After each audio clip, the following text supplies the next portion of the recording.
The Meghalaya Confederation for Academic Welfare (MECAW) today held an urgent meeting to express their dissatisfaction over the incumbent Nehru Vice Chancellor's tactics to extend his post in the university. Speaking at the meeting today, Sri Roy Kupar Sindram, convener of MECAW, informed that the Vice Chancellor wants to extend his tenure by changing the statutory rule, which, according to the 2014 letter from Ministry of Education, it states that the acting Vice Chancellor has no authority at all to do it. The present Vice Chancellor is just a caretaker Vice Chancellor, not a full-fledged Vice Chancellor. Furthermore, he said the state government is supposed to have one representative in any statutory body. It cannot skip itself from intervening into the matter of the university, and the state government should come forward to intervene into the matter of, since Nehru is in the jurisdiction of the state. According to Professor Lakhon Kumar, the president of the Meghalaya Tribal Teachers Association, NEHU, the action of the Vice Chancellor is highly illegal, for he has no authority to change any statutory rule since he is on a one-year extension and he is supposed to be only the caretaker. He has no power to change any rule that will benefit himself. And this is debarred by several rules. To name one is the 2014 letter of the Ministry of Education, which states that an officer appointed to perform current duties of appointment can exercise administrative or financial power, but he cannot exercise statutory powers, whether those powers are derived direct from an act of parliament. Further stated that the Vice Chancellor is trying to tamper rules and regulations to prolong his stay in the university, and he is trying to challenge the authority of the President of India. Professor Kumar further said that they will appeal to the higher authority to not allow extension of the incumbent Vice Chancellor whatsoever. Professor Xavier Mao, president of NEHU Teachers Association, referred to the Vice Chancellor's action as evil deed and messy, and considered the Vice Chancellor as the worst ever Vice Chancellor who had degraded the university to the lowest rank ever in the history of the university. Because of the Vice Chancellor's action, the university is not able to function properly. This proviso is currently invoked by the ministry in order to permit Professor S.K. Srivastava to continue to hold the office after expiry of his term. The Meghalaya Confederation for Academic Welfare, therefore, with one voice expressed that the university need to ensure that NEHU gets a qualified Vice Chancellor with academic excellence in line with matrilineal and cultural ethos of Meghalaya, as well as in line with academic excellence, so that future generations are secured. In the context, quick appointment of a qualified local tribal Vice Chancellor who can bring much needed healing touch to the damages done by Professor Srivastava is an utmost necessity. The organizations here demand immediate fast-track completion of selection of NEHU Vice Chancellor so that Professor S.K. Srivastava is defenestrated for saving the university from further ruin. How can an acting VC, by sitting in a chair and chairing a meeting, trying to change the statutes of NEHU, which are already approved by the parliament, in order to benefit himself? And that's where the crux lies, and that's where the worry is. I think every right-thinking citizen of Meghalaya should be worried. I think if as teachers of NEHU, as non-teaching staff, as students, as a genuine citizen of Meghalaya, as parents, as aunties, as aunts, as brothers, sisters, I think everybody has a stake in NEHU. And hence, the playing around of this VC has gone to an extent that he has really defied all norms, including the second point that we are trying to stress, where the visitor has given him an extension of 1 year or till a new VC is appointed. Now he is challenging this ordinance, that this statute change that he is going to bring in to AV doesn't exist. He wants to continue n numbers of time till a new VC is appointed, and he will try to play around and delay the appointment of through the search committee. But the question is that how can you challenge the authority of the visitor, of the President of India? President of India has given you an extension of 1 year or till a new VC is appointed. Now this very act of our Vice Chancellor is actually challenging the authority of the President of India. And that's where I think it's so important, and we really came to public because to make people aware of the fact that he is trying to play around and play all things that is going to let NEHU down to a greater extent. And hence I think we all have to fight it, and that's where tomorrow in the Academic Council, when people will naturally fight, teachers will fight.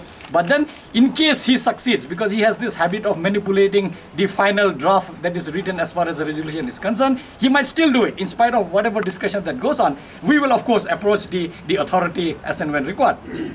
But the important thing is that how can a vice chancellor change a rule that is going to benefit himself? And that's where I think it is highly illegal, I would say, because he has no authority whatsoever, like what Baro has already said. If you are on extension, you are not supposed to use your statutory power, and this is debarred by several rules beginning from maybe the 1960s, and now the latest one being 2014, where it is clearly written that vice chancellor will not use their statutory power with, and when it comes to statutory power, we are referring to the power to change the acts, the statutes, the ordinances and the regulations that we have. And hence, he is supposed to be just a caretaker kind of vice chancellor who is supposed to do routine matters. But then because he doesn't want to go back to Manipur and continue his service, he wants to prolong his stay here in Nehu, and that's why probably he's trying to play all this dirty game so that he can extend it as long as he can till, and by doing so probably he's trying to delay, because he has all sort of nexus that we hear, and he's trying to delay the appointment of a new vice chancellor, which is going to affect the credential of Nehu, which is already going down. And in spite of the fact that, you know, in the last 5 years he has done nothing good for Nehu. Allowed to be with him, rest of them will join from their office or from home. There he gets a lot of chance to, you know, play around. He might say there is quorum, but you can't see, because only few members are invited to sit with him, the rest are online.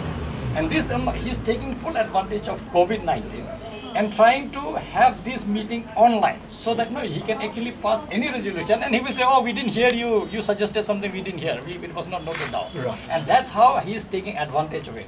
And we have already made a call, and we'll be doing even tonight, to all our members that they should firmly oppose. They should not boycott, because if they boycott, then he will say we had quorum and we have passed this resolution, because it's online. There is no record per se. And that's where I think it's important for our members that we said you must attend, and in one voice you must say that you should withdraw this agenda, whereby there is no amendment to the statutes 2A, because that is beyond his purview, beyond his power that he has been given as an acting vice chancellor. I think this message has got to, hopefully our members will really take up, so that, but then in spite of that, I'm saying that even if these members opposes, he might still say no, many have agreed, because it's online, you really can't say, because those who are sitting, you may not be able to see what they are saying. And that's where I think he has taken full, like I said in the beginning, full advantage of COVID-19 and trying to do things that he really wants his way, rather than going by majority, because if you do it in person, you can see and you can raise objections. Of course, in spite of that, if somebody wants to do wrong, he can still do it, because after all, the minutes will be signed by the chairperson. And that's how I think we are apprehending, and we wish that it should not happen. And by evening, maybe if a letter comes from the ministry saying that no, you can't have the meeting, or you can have meeting minus this agenda, and then really things really ends. But then chances are very high that it may not come, because we don't know how quickly ministry will react, because we have sent it yesterday. So I don't know whether they had enough time to really deliberate on it. But then if a ministry is prompt, they would send immediately, they will send a mail either or a fax saying that you can't take this agenda, because you are, as per the provisions given for an acting vice chancellor, you cannot exercise that statutory power. The difference between acting vice chancellor and a regular vice chancellor is that the regular vice chancellor has the full power to do for the development of the university, including the financial power, administrative power, and even statutory power. But an acting vice chancellor, his function is to take care of the routine matter, in order that university does not come to a grinding halt. So in order that the university should normally run for day-to-day routine matter, for that acting vice chancellor is there.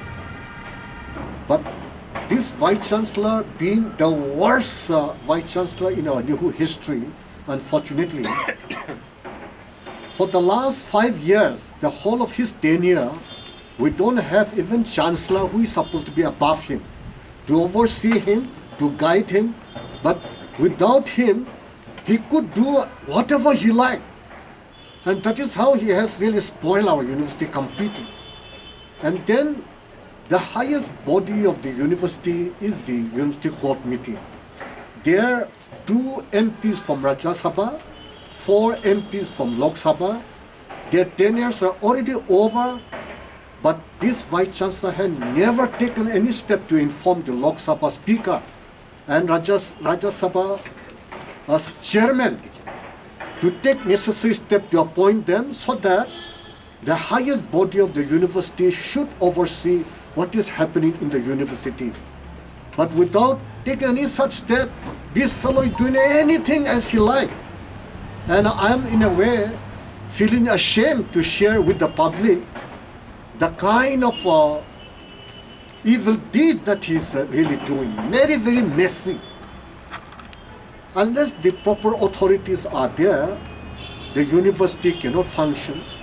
University is supposed to be the highest educated body consisting of the highest degree.